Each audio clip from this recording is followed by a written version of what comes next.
नमस्कार दोस्तों। पहलगाम हमले के बाद अचानक जाति जनगणना के भाजपा के क्या है कि अंदर ही बेचैनी बढ़ा दिया है। अभी तक खुल के मीटिंग करने वाले हैं कि क्या है कि आजकल अपने कुर्सी की नीति मांग रहे हैं, ना जाने कब झटका लग जाए। दावा है कि इस फैसला संघ के दबाव में हुआ है। संघ प्रमुख मोहन भागवत का मोदी के आवास पर पहुंच के मिलना और उसके अगले ही दिन जाति के तो जनगणना ऐलान हो जाता है। इस बात को संकेत हो रहे हैं। दरअसल दोस्तों, इस फैसले से ज़्यादा परेशान उत्तर प्रदेश के मुख्यमंत्री योगी आदित्यनाथ जी हैं। मोदी साथ ठीक था, लेकिन संघ में अब क्या है कि नजरें टेढ़ी कर दी है। बार बार मोहन भागवत उत्तर प्रदेश आ रहे हैं, कभी मथुरा, कभी काशी, कभी अलीगढ़, कभी कानपुर। दरअसल हरियाणा, महाराष्ट्र, दिल्ली और बंगाल के बाद अब संघ ने उत्तर प्रदेश के तमाम अपने हाथों में ले लिए हैं। उत्तर प्रदेश में चुनाव होने में अभी 2 साल बाकी है, लेकिन जिस तरह से क्या है कि 2024 का नतीजा रहा है, उसी को देख के संघ अभी से चौंक गए हैं। सबसे पहले जान लेते हैं आखिर ऐसा क्या हुआ कि अचानक जाति का तो जनगणना तो फैसला लेना पड़ गया। इंडियन एक्सप्रेस ने क्या कि पत्रकार क्या कि पाठक की एक रिपोर्ट है, उस रिपोर्ट के मुताबिक हम लोग जानेंगे आरएसएस जाति गणना के क्या के पक्ष में आरएसएस की तरफ से कहा गया कि डेटा क्या कि इस्तेमाल राजनीति के लिए ना हो। 2024 में आरक्षण और जाति गणना के मुद्दे से भाजपा को झटका। महाराष्ट्र में भाजपा की सीटें घटी। भाजपा को लगता है कि उसने कांग्रेस, सपा समेत समूच विपक्ष बड़ा क्या कि मुद्दा छीन लिया। बिहार चुनाव में इसका फायदा भाजपा को मिलेगा। भाजपा को लगता है कि क्या मुद्दे पर दक्षिण के नेताओं का काट इस जाति गणना में है। जब डेटा सामने आएगा तो यूपी, बिहार के ओबीसी जातियों की हिस्सेदारी ज्यादा होगी। ऐसे केंद्र सरकार के पास इन राज्यों की सीटें बढ़ाने का तर्क होगा। ये बात तो हो गई जाति के जनगणना की, लेकिन आरएसएस की इसके बहाने कैसे उत्तर प्रदेश में बदलाव कर सकता है, वो भी जानना बेहद जरूरी है। दरअसल दोस्तों, लोकसभा चुनाव में संविधान में कॉपी हाथ में लेकर चलने वाले राहुल गांधी और लगातार पीडीए की बात करने वाले उत्तर प्रदेश के पूर्व मुख्यमंत्री अखिलेश यादव भाजपा को लगभग क्या कि उम्मीदों से आधे पर कर लिया। इंडिया गठबंधन के 43 सीटें जीत लिया। मोदी जी के सरकार में क्या कि साथियों के सहारे हो गए। भाजपा और संघ दोनों ही अखिलेश यादव के क्या कि वजह से घबराए हुए हैं। उधर राहुल गांधी, तेजस्वी यादव, अखिलेश क्या कि फैसले ले रहे हैं। आज के दिन हम सब जब लोग एक साथ बैठे हैं तो जनगणना की जो बहुत पुरानी मांग थी कि जातियों को गिना जाए, जाति के आधार पर आरक्षण हो, सबका हक मिले, सबको बराबरी से उनकी आबादी के हिसाब से हक और सम्मान मिल जाए। मुझे खुशी है इस बात की कि आज महाराजा सुहेलदेव सम्मान स्वाभिमान पार्टी के लोग भी इस पक्ष में हैं कि जाति गणना हो और आबादी के हिसाब से उन्हें भी हक और सम्मान मिल जाए।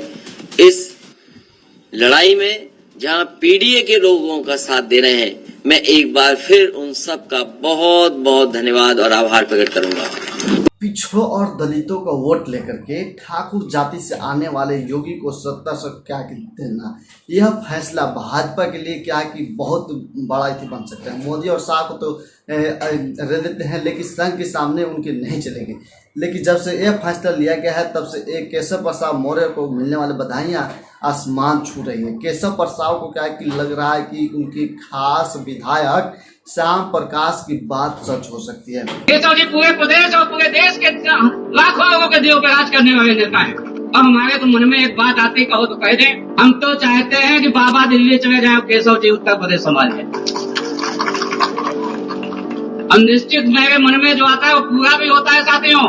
ये दिन एक दिन जरूर आएगा, देख लीजिएगा, इतिहास गवाह बनेगा। तो दोस्तों, भाजपा की तरफ से मक्खन हुआ कि उत्तर प्रदेश में तक सीएम बनाया जाए, तो योगी लोगी ने क्या है कि उधर प्रस्ताव देकर के दिल्ली लॉबी पे दावा के हवा निकाल दी। लेकिन अब एक बार फिर से एक बहस शुरू हो गई है कि क्या विधानसभा चुनाव से पहले योगी की कुर्सी पर खतरा आएगा? क्या उत्तर प्रदेश में परिवर्तन हो जाएगा?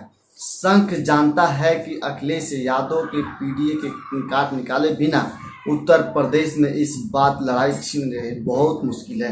भाजपा जातीय जनगणना के क्या कि कार्ड लेकर आई है।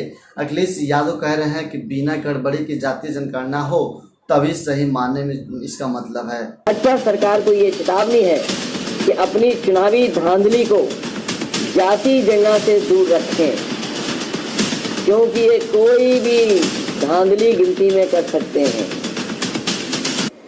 एक ईमानदार जनगणना ही हर जाति को अपनी अपनी जनसंख्या के अनुपात में अपना वो अधिकार और हक दिलवाएगी। दोस्तों, कोविड और कुंभ में कुप्रबंधन देखने के बावजूद मोदी को मंचों से कहना पड़ता है कि सीएम योगी जैसा कोई नहीं, लेकिन अब मामला वैसा ही नहीं है, क्योंकि उत्तर प्रदेश में ड्राइविंग सीट पर संघ का क्या कंट्रोल करने में लगा हुआ है, अध्यक्षों का ऐलान अटका हुआ है और इसी वजह से उत्तर प्रदेश में मंत्रिमंडल में विस्तार से नहीं हो पा रहा है। लेकिन आज नहीं तो 2 महीने के बाद उत्तर प्रदेश में परिवर्तन होगा, ये तो पक्का है।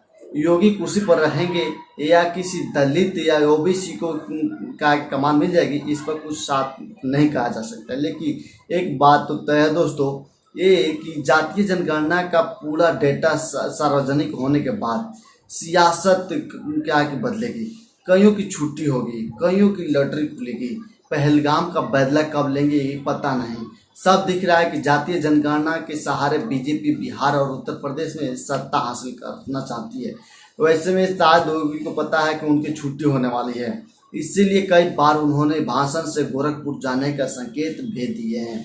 लेकिन अभी दोस्तों इंतजार कीजिए, कहा जा रहा है कि इस पूरे प्रोसेस में कॉलेज में क्या है कि सब ठीक हो जाएगा, उसके बाद चौंकाने वाले फैसला भी होगी। नमस्कार। तो अगर जानकारी अच्छा लगा तो वीडियो को आप लाइक कर दीजिए, सब्सक्राइब कर दीजिए। मिलते हैं किसी नेक्स्ट वीडियो नए टॉपिक के साथ। धन्यवाद।